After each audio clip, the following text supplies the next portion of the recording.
again, Young Ripper is moving, is crushing the glass ceiling each and every time because his fan base understands that DC and Marvel Comics are dead. And they are going to more independent or other well-known comic book publishers like Dark Horse, Image Comics, and among some other stuff, and they are going to the indie guys.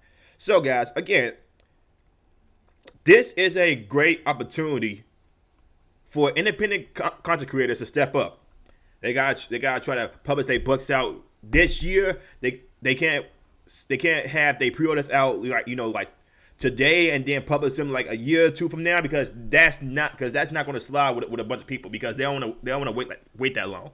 They want to get their books like in the next month or so to show support to the independent guys who they know is going to bring in some good quality entertainment when it comes to comics, whether it be manga or anything of that sort.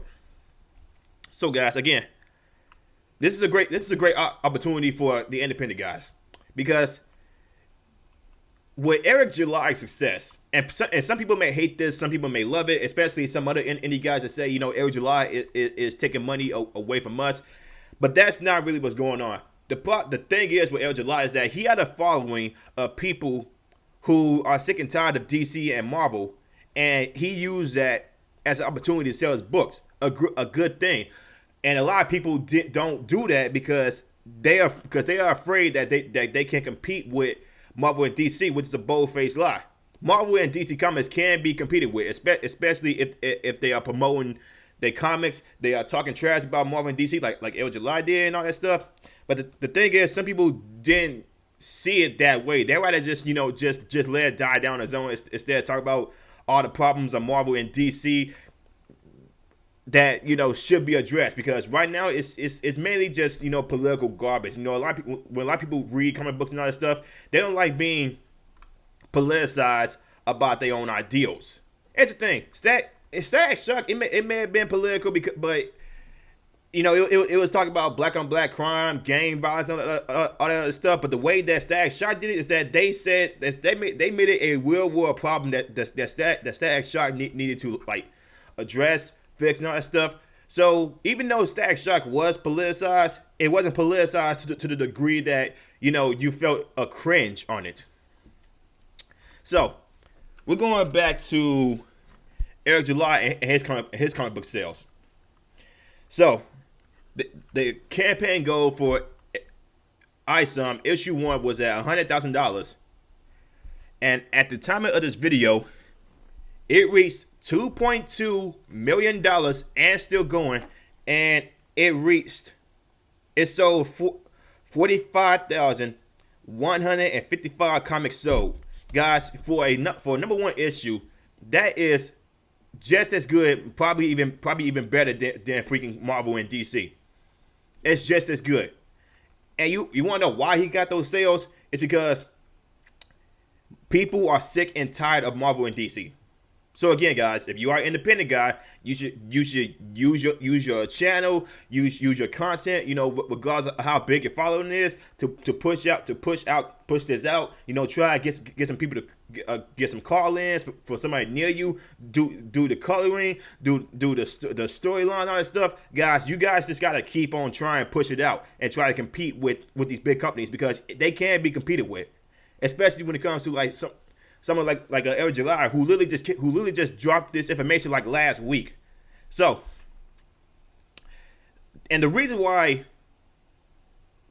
the mainstream media outlet is so irritated with this is because you have people on social media, Twitter most likely, SJWs pissed off at freaking Eric July for publishing this book. They call him a bigot, racist. They call him a black person, a black entrepreneur who published his first book about a black superhero. He's called a racist. He's called a black white supremacist. He's called a Nazi, a neo-Nazi. He's called the N-word with the hard ER. He's called all those things. And because he refuses to use a big publisher, and instead he's using money that he saved up from from his own fan base that supported him throughout the years because they felt like Young Ripper could do it way more better. And the reason why that pisses off so many people from the left, the SJW comic book readers, is because that irritates them that a black person is not going through the big guys, to publish his book. He's staying independent. That's why that's so pissed off.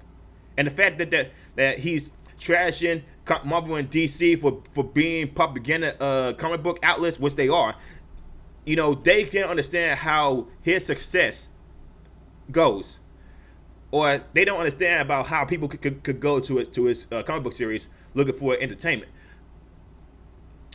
And you guys don't believe me? So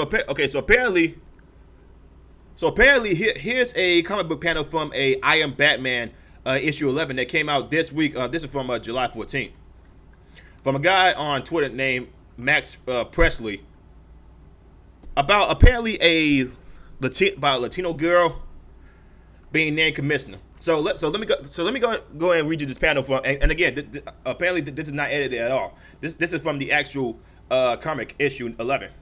Let me go ahead and read you this. Commissioner Montoya. For what this guy says, and for what she says, Montoya, what I know is Beckett was racist, sexist, and homophobic. Now you're trying to virtue signal by offering the position of commissioner to a queer female representing Latinx. And again, guys, I made this video a long time ago. Latinos don't like Latinx. Only 2% out of 100 like the term Latinx. Only 2%. So they are literally pushing this word Latinx for Latin people, and the majority of them, over 90% of them don't like the term Latinx. But you got these white SJWs that work for Marvel and DC still pushing the term Latinx because they hear freaking AOC use it, and AOC is a dumbass. So let me show you this article from NBC News. This is from December 2021. Many Latinos say Latinx offends or bothers them. Here's why. Americans have a hard time pinning us down. We've been branded with label after label, each tag trying but failing to sum up in the comic word the 60 million of us with Latin American and Caribbean ancestry we've made our home here. In over half a century, appellations have been applied like stickers. First we were Hispanic, then Latino, and lately Latinx. The first time I heard that word in the mid 2000s, I was teaching at University in New York. I wasn't quite sure I understood and laughed, thinking it was a joke. A colleague far more immersed in Latino issues than I was had used it offhandedly when we were chatting, and I had to ask him to explain it after I did a double take.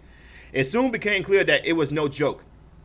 Latinx was becoming an official term on elite colleague campuses, popular among academics, progressives, young activists, and LGBT groups who wanted gender-neutral terminology. In Spanish, words ending in O are masculine, and those ending in A are feminine. We're referring to a mixed gender group. The plural ends in the masculine O, so something that letter for X avoids preferencing the men. When I heard it, my first thought was it wasn't Spanish, but that was pretentious. Many Latinos, like myself, see the X as odd and off-putting because it doesn't follow the traditional structure of Spanish. So you see, guys, these white progressives, white liberals, white SJWs that say they're for diversity and they don't want to offend other ethnic groups, they themselves are offending the Spanish ethnic group. From Latinos, Hispanics, all those ethnic groups, they are offending them themselves. And they say, hey, people like it, but what's that chart at? But the same people that they claim like the term, they don't like it one bit. Only 2% of Latinos or Hispanics like the term, and over 80% said they hated it. It was offensive.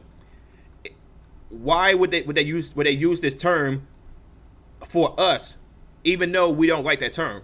So that whole Latinx bit, again, I said it again. I say it once more. these SJWs, these are liberals, progressives that work for Marvel and DC, like that same guy that did that whole Miles Morales bit when Miles Morales was Thor. He did the whole Asgard is my hood, all eyes on me, it's hammer time, and all that stuff, pushing like, you know, the stereotypical '90s black guy, like we're all like that. And you know, he got some backlash, well deserved. So according to Young Ripper from his Twitter page, he's going to be a and his YouTube page, along with his Odyssey. His comic book is going to be apolitical. Like it's not going to be any politics involved. It's just going to be a good story and a good story with heartfelt characters you can get behind, and that pissed off a lot of people, a lot of progressives and liberals, because he's not trying to make his comic book political. He's trying to write a good story with some good characters. And the fact that they are pissed off about that, like people are pissed off about that, they don't want politics involved in their life, because you know people see politics as nothing but a joke anyway. It's going to show how out of touch these progressives and liberals are when it comes to actually being in tune with the same people that they claim that they're helping. When actually with this whole Latino thing, this whole LatinX thing, it's not helping, because over 80% of Latinos hate that term. So, and it's only 2% likes it. So, who are they publishing this book for if these same 2% don't even like the term Latinx? Yeah, if only 2% like the term, who are they writing this book for? They are writing it for themselves, and that's the problem. They are writing it for themselves because they trying to virtue signal that they are these caring people who are for the LGBT, gender neutral, all that BS and all that stuff.